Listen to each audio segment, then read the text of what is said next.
네, 오늘 3시 마감된 이후에 마감 상황을 전해드리겠습니다. 오늘은 우리투자증권 남대문 WMC 금원섭 대리와 유진투자증권 잠실지점의 민종화 차장께서 두 분 자리하셨습니다. 어서 오십시오. 네, 안녕하세요. 네. 오늘 증시가 1%대 하락으로 시작해서 끌어올려지며 상승으로 거래를 마쳤는데 뉴욕 증시가 장중에 300포인트가 넘게 간밤에 하락을 했잖아요. 네. 그런데 오늘 아시아 증시는 전반적으로 잘 버티는 모습이었던 것 같습니다. 네, 어떻게 판단하셨습니까? 그러니까 실제 아마 제가 봤을 땐 예견된 악재였다 보시면 될 것 같으시고요. 아마 오늘 하루 종일 상당히 많이 이슈화됐던 그런 이슈라 보시면 될 것 같습니다. 그러니까 중요한 거는 미 의회 특별위원회 일명 슈퍼위원회라고 해서 일단은 협상 일단 실패가 됐습니다. 근데 중요한 건 말씀드린 것처럼 예견된 악재 말 그대로 실제 현재 구성이 총 12명으로 구성이 되어 있는데 민주당하고 공화당에서 6명씩 구성이 되어 있는 상황입니다. 근데 중요한 거는 너무나 첨예한 입장, 말 그대로 당마다 생각하는 입장이 너무나 틀리기 때문에 실제 그렇게 협의를 유추하면서 상당히 좀 어렵게 진행이 될 거라 예상이 됐던 상황이었었고요. 그거에 대한 결과치가 어저께 나왔다 보시면 될 것 같습니다. 그러니까 실질적으로 원래는 이제 활동 시한이 23일까지였으나 재정적 감축 방안이 내년 거에는 이제 48시간 이내에 결론을 내야 되기 때문에 어제 발표됐다 보시면 될 것 같으시고요. 네. 1조 2천억 달러에 관해서 일단은 중요한 게 말씀드린 것처럼 여당인 민주당 같은 경우에는 일단은 고소득자에 대한 증세를 주장한 반면 야당인 공화당 같은 경우에는 현행 감세안의 연장을 끝까지 요구하는 정치적인 논리에 사로잡혀서 일단은 합의에 이르지 못했다라고 보시면 됩니다. 그래서 말씀드린 것처럼 그러나 중요한 게 오늘 같은 경우에 좀 많이 빠졌다 올라온 걸 확인했을 경우에는 추가로 일단은 오바마 대통령이 자동 삭감되는 방안에 대해서 2014년까지는 계속적인 협상 타결을 위해 노력하겠다는 얘기를 했기 때문에 네. 이런 것들이 좀 호재가 되지 않을까라고 좀 판단하고 있습니다. 네, 민종화 차장님. 근데 오늘 장중에 1,800을 결국에 한번 이탈하지 않았습니까? 네. 또 유럽에 대한 문제도 아직 발목을 잡습니다. 헝가리가 IMF에 구제금융을 일부 신청했다라는 소식도 있었고요. 어떻습니까? 오늘의 하락에 대한 부분을 불안하게 봐야 합니까? 아니면 한번 찍고 다시 반등을 올라와줬기 때문에 네. 우리는 또 안도의 한숨을 쉬어야 되는 겁니까? 일단 저는 한쪽으로 치우쳐서 생각한다기보다는 일단 긍정적인 면도 있고 좀 부정적으로 될 것도 있는데요.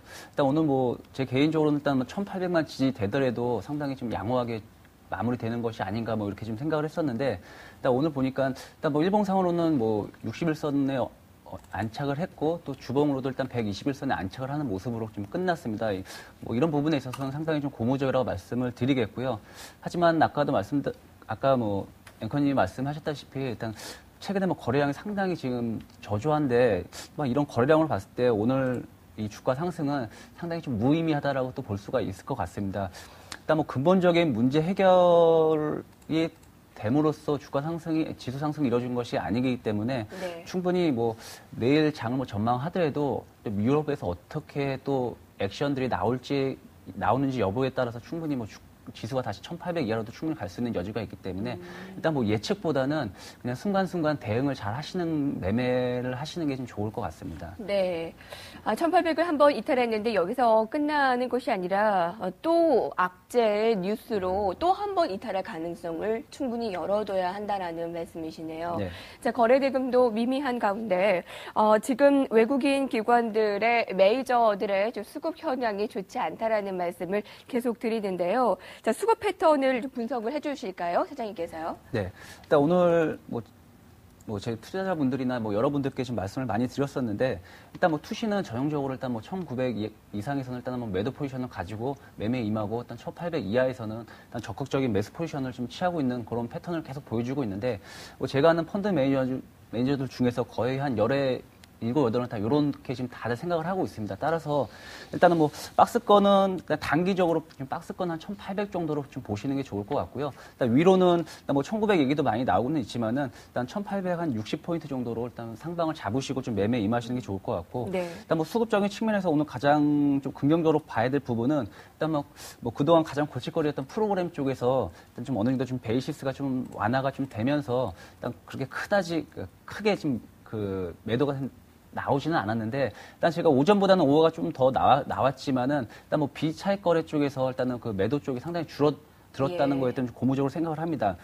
나중에 다시 설명을 드리겠지만은 제가 일단 지수 바닥을 논할 때 어떠한 좀 현상이 나오는지에 대해서 좀 많이 말씀을 드리고 있는데 네. 일단 개인적으로는 일단은 현물 쪽에서는 외국인 매도가 어느 정도 진정만 되더라도 일단 바닥 신호가 좀 올 것으로 보여지고 있고 거기 하나를 더 덧붙인다면은 일단 비차익적으로의 그런 외국인의 매수가 좀 가감하게 들어올 때 그때가 좀 바닥이 되지 않을까 뭐 이렇게 좀 말씀을 좀 많이 드리고 있습니다. 하지만 아까 말씀드렸다시피 일단 뭐 부진한 거래 대금은 아직까지는 뭐 그런 무기력한 그런 장을 좀 보여주고 있다 이렇게 말씀을 드리겠고 또 뭐 예상보다는 좀 순응하는 매매를 좀 하시는 게 좋을 것 같습니다. 따라서 일단 뭐 네. 유로존하고 또 미국 관련 변수 자체에 대해서 일단 국내 증시의 영향력을 예상하기보다는 네. 뭐 유럽이나 미국 증시가 그러한 변수를 어떻게 해석하고 반응하느냐를 좀 더 좀 중점 있게 보시고 좀 매매에 임하셔야 될 것 같습니다. 외국인들이 나흘 연속의 매도인데 9천억 원 넘었죠. 거의 한 1조 넘는 매도인데 이 매도만 좀 매수로 전환되고 매도가 잦아진다면 바닥에 대한 좀 신뢰성이 좀 더 높아질 텐데 그 점을 좀 아쉬운 점으로 꼽아주셨네요. 코스닥 시장은 조금 더 상황이 아주 낮지는 않지만 코스피보다는 오늘 낮습니다. 네. 외국인 기관들이 오히려 코스닥으로 좀 싸그리 매수세를 보였고 또 종목별로 강세인 종목들도 눈에 띄는데 어떠한가요? 그러니까 코스닥 같은 경우에는 말씀드렸던 것처럼 일단 중요한 게 대형주보다는 일단 중소형주 위주로 좀 많이 좀 장이 가는 분위기입니다. 그러다 보니까 뭐 개인이나 기관 같은 경우에 오늘 같은 경우도 일단은 매수세가 계속 유지됐다 보시면 될 것 같으시고요. 말씀드린 것처럼 현재 1800선 또는 1900선 사이에서는 대형주보다는 중소형주가 일단은 움직이는 게 상당히 좀 원활한 편입니다. 그래서 중요한 게 최근에 봤을 때는 거래대금은 계속적으로 얘기가 나오고 있지만 4조 원짜리를 하향하고 나서 일단 지금 오늘 같은 경우도 2조 6천억대 거래량인데 상당히 좀 적어진 상황입니다. 그렇다 보니까 시주로 중요한 게 지금 상당히 투자 심리가 좀 어려워 붙어 있는 상황이고 더구나 최근에 펀드 유입 자금도 상당히 많이 좀 줄어들어온 상황입니다. 그래서 이런 상황에서 기관이나 외국인들이 수익 내기 위해서는 대형주보다는 중소형주에 좀 더 민감할 수밖에 없는 상황이라 보시면 될 것 같으시고요. 네. 최근에 봤을 때 1900선 회복한 11월 14일 이후에 스타일별로 봤을 때는 일단 가치주가 2.9% 정도 하락을 했었고 코스피가 3.34% 그리고 성장주가 3.79% 정도 하락을 했습니다. 이런 것들을 확인하셨을 때도 2006년 이후에 변동성이 크게 확대된 시기가 대략적으로 5번 정도 있었는데 이런 시기에 모든 경우에 일단 가치주 상대 수익률이 높았기 때문에 말씀드린 것처럼 최근에 이런 박스권에서는 가치주 쪽으로 일단은 확인하시는 게 옳으실 것 같다. 이렇게 말씀을 드리고 싶습니다. 네. 당분간 이러한 좀 중소형 종목별 장세는 조금 더 이어질 가능성이 좀 있다고 많은 전문가들이 얘기를 하는데 네. 매매를 해볼 법도 합니까? 대형주에 좀 너무 두려운 분들을 위해서요? 그러니까 그 중소형주를 고르실 때는 제일 중요하신 게 기본적인 펀더먼탈을 일단은 가장 그 최우선을 놓고 하시는 게 맞으실 것 같고요. 기본적으로 펀더멘탈을 보실 때는 제일 중요한 게 그 높은 순자산 가치와 그리고 수익성은 기본이라 보시면 될 것 같습니다. 그래서 높은 ROE라 그리고 낮은 PBR을 보유한 가치주를 일단 선택하시는 게 가장 옳은 방법이라 그렇게 생각하실 수 있으실 것 같고요. 예. 그리고 일단 업종별로 일단 실적 모멘텀 관점에서 확인하실 때는 최근에 반도체나 유통 그리고 통신, 의류 내구재 이런 업종 같은 경우에 최근에 EPS 전망치가 상당히 좀 상향되어 있습니다. 그래서 최근 이런 것들뿐만 아니라 연금의 그 집중적인 매수에도 유입되고 있는 상황이기 때문에 말씀드린 이런 업종 쪽으로 일단은 선택해 보시는 게 어떨까 싶습니다. 알겠습니다. 기관과 외국인들이 어떤 종목을 주로 매수하고 있나 살펴봤더니 외국인들은 최근에 약간 내수주를 중심으로 좀 매수하는 상황도 보이고요. 오늘은 자동차를 기관과 외국인들이 동시에 또 관심을 갖는 모습이었습니다. 얼마 전까지만 해도 추후 차기 주도주로서의 역할을 할 정도로 관심이 많았는데 워낙에 시황 이슈들이 많기 때문에 잠깐 주춤했어요. 자, 오늘의 상승 이슈도 한 가지 있었잖아요. 네. 일단 뭐 자동차를 많이 팔려면 뭐가 가장 먼저 좀 선행이 돼야 되냐면은 일단 뭐 국내뿐만 아니라 뭐 해외에서도 뭐 자동차를 많이 팔려면 일단은 그 딜러망이 잘 구축이 되어지고 또 그런 딜러망이 좀 잘 운영이 돼야지만 좀 자동차를 많이 팔 수 있는 조건이 일단 형성이 되는데 일단 오늘 뭐 자동차 업종을 좀 본다면은 일단 뭐 기관은 매수로 대응을 했고 외국인은 좀 약간 매도로 좀 대응을 한 모습을 보여주고 있는데 일단 뭐 오늘 현대차에서 일단 독일하고 프랑스에서 그런 직영망 구축 직영 판매 체제를 구축했다. 뭐 이런 얘기가 좀 나오면서 일단은 일단 이런 뭐 직영 판매 체제를 구축했다는 거는 일단 뭐 마케팅 강화를 통한 중장기 성장 동력을 어느 정도 확보했다는 것을 좀 말해주고 있기 때문에 이런 점이 좀 기관 쪽에서는 좀 긍정적으로 작용을 하지 않았나 이렇게 좀 싶습니다. 네. 그리고 또 오늘 그러니까 자동차주를 보면은 뭐 차트를 보면은 일단 타 업종 대비 낙폭이 좀 심하지가 않습니다. 뭐 여러 가지 이유가 있겠지만 뭐 3분기 실적에 대한 기대감도 있을 거고 그다음에 최근에 뭐 외국인 공매도가 지금 계속 나오고 있는데 일단 아직까지는 자동차 업종에 대해서 공매도가 그렇게 많이 나오고 있지 않습니다. 따라서 일단 뭐 이런 걸로 봤을 때 일단 자동차주들 어느 정도 좀 추가 상승을 가능하게 좀 본다고 이렇게 좀 말씀을 드리겠고요. 한 가지 좀 우려되는 거는 일단 뭐 외국인들의 공매도 패턴을 보면은 뭐 그전에 뭐 하이닉스, 뭐 셀트리온 약간 좀 펀더멘탈이 좀 그다지 좋지 않은 종목들 위주로 좀 대량으로 좀 공매도가 많이 나왔었는데 최근에는 일단 뭐 정유 화학 업종으로도 좀 매도가 오늘 많이 나오는 모습을 보여주고 있는데 네. 일단 뭐 이 자동차 업종이 좀 추가 상승을 계속 하려면 어느 정도 좀 이런 외국인들의 공매도가 좀 나오지 않아야 된다 뭐 이런 걸 좀 말씀을 드리겠고 네. 일단 또 기관 매수가 당분 더 지속이 돼야 되지 않을까 이렇게 지금 생각을 한번 해봅니다. 또 뭐 투자자분들한테 말씀드리는 거는 일단 뭐 지금 시점에 들어가시더라도 일단은 뭐 좀 목표가는 좀 보수적으로 좀 잡으시고 예. 일단 정고점 수준으로만 잡고 좀 들어가시는 게 좀 좋을 것 같습니다. 네. 지금은 어떤 업종, 어떤 종목이건 공격적인 투자는 좀 지양을 해야 한다라는 말씀이시네요. 네. 자동차도 상승 여력은 있지만 그 상승 여력을 전 고점 정도의 목표가를 보고 대응하는 것이 괜찮다라는 의견을 주셨는데요. 추가 상승 가능성이 있으나 그 수준은 우리가 어느 정도 생각하고 좀 매매를 하셨으면 좋겠습니다.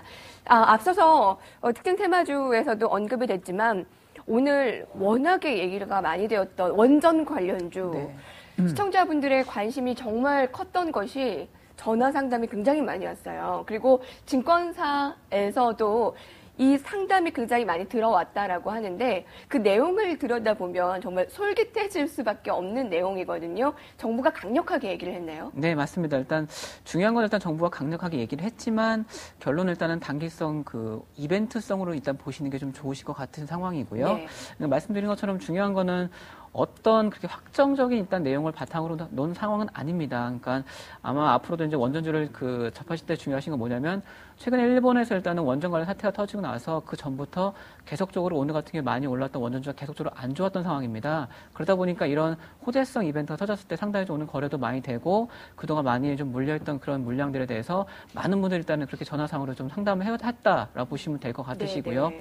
말씀드린 것처럼 실질적으로 그 구체적인 방향은 아직까지 전혀 마련되지 않은 상황이고 기존 정부에서 확정했던 일단은 뭐 정보기술 IT나 조선업 외에 그 원자력 관련 사업을 대표 수출 산업을 육성하기로 했다는 그런 안 때문에 일단 오늘 많이 올라갔다 보시면 될 것 같습니다. 근데 추후 앞으로 보실 때는 구체적인 그런 액션 플랜이나 또는 그 수주 상황을 보고 관심 가져도 제가 봤을 때 늦지 않으실 것 같은 상황이고요. 예. 그래서 말씀처럼 금일 그 원전주가 강세를 보인 거에 대해서는 단기적인 호재성 이벤트로 보시는 게 좀 맞는 방법일 것 같습니다. 정말 정부의 말대로 IT와 조선업을 이을 수출 산업을 육성할 것으로 원전을 보면 이 시가총액이 얼마나 커지겠어요. 네. 이 종목들이. 네. 근데 아직까지 시간이 많이 남아있기 때문에 추후를 보고 들어가도 늦지 않는 천천히 보시는 게 맞을 것 같습니다. 말씀이시네요. 네. 알겠습니다. 네. 자, 오늘 베스트 이슈 살펴봤는데요. 잠시 후에 이어집니다.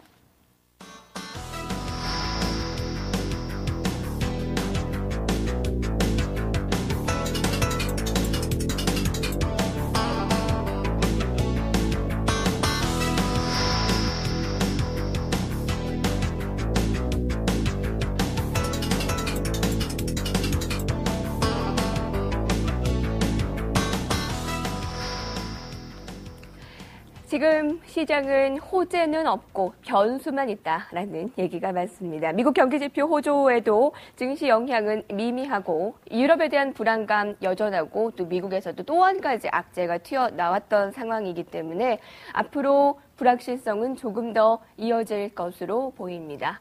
어떻습니까? 대외 이슈에 흔들리는 증시 방향성은 언제쯤 결정이 될런지요? 네. 일단 뭐 지금 뭐 시장에서 뭐 호재가 없다, 뭐 악재만 계속 나오고 있다, 뭐 이렇게 좀 얘기가 좀 많이 들리고 있는데 저는 개인적으로 일단 호재를 뭐 찾는다면은 일단 뭐 이번 주에 그 미국 FOMC가 일단은 미국 현지 시간으로 수요일 날 이렇게 잡혀 있는데 일단 제가 지난주에도 말씀을 좀 드렸었는데 일단 뭐 지방 연방은행 총재들의 그런 발언을 좀 얘기를 하면서 일단 뭐 지금 상황이 너무 안 좋기 때문에 3차 양적 완화 정책도 어느 정도 좀 조금씩 나오고 있기 때문에 또 어느 정도 그런 기대감도 좀 가져볼 수 있지 않을까 좀 생각을 한번 해보고요. 또 25일 날 뭐 블랙 프라이데이 또 이런 기대감도 상당히 있기 때문에 일단 뭐 아직까지 뭐 호재가 없는 건 아니고 아직까지 호재가 좀 아직까지는 뭐 아직 현실화되지 못했던 부분이 있기 때문에 좀 어느 정도 좀 시간만 좀 어느 정도 좀 기다린다면은 충분히 뭐 지수에는 어느 정도 좀 작용할 것으로 보여지고 있고요.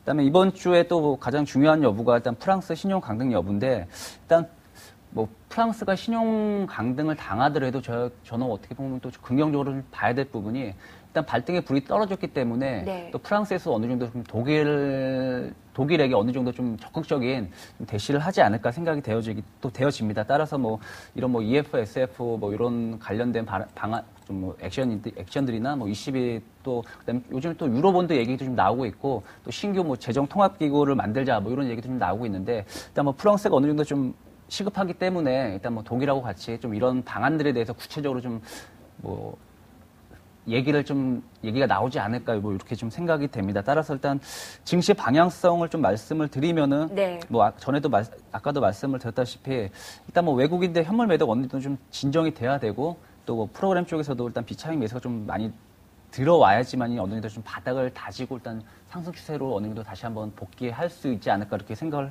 해봅니다. 따라서 일단은 저는 뭐 많은 분들한테 얘기를 많이 하고 있는데 일단 뭐 국내나 일단 미국 경기를 봤을 때는 일단 3분기보다 4분기가 훨씬